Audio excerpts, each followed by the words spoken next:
Umiikot ngayon sa social media ang ilang showbiz platform ang usap-usapan tungkol sa posibilidad na ilang Kapuso stars ang mapasama sa mga paparating na proyekto ng ABS-CBN.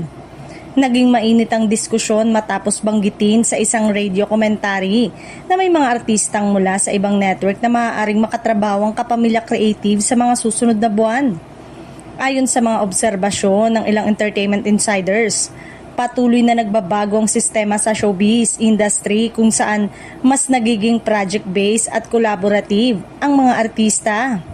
Dahil dito, hindi na bago ang ideya na makitang nagsasama-sama ang mga talents mula sa iba't ibang network para sa isang proyekto, lalo na kung malaki ang production at may malawak na audience target.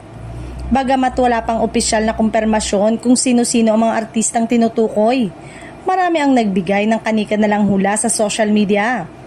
May mga netizen na nagsasabing posibleng big names ang kasali upang mas lalong mapalakas ang interes ng publiko at makabuo ng mas malaking buzz bago pa man ilabas ang proyekto. Samantala, may ilang fans na natuwa sa posibilidad ng network collaborations dahil nagbibigay ito ng panibagong timpla sa mga palabas at pagkakataon para sa mga artista na maipakita ang kanilang versatility. Para sa iba, senyales din ito na patuloy na nagiging mas bukas ang industriya sa partnership at creative experimentation. Sa ngayon, nananatiling palaisipan kung sino ang mga Kapuso stars na posibleng mapabilang sa nasabing proyekto ng ABS-CBN.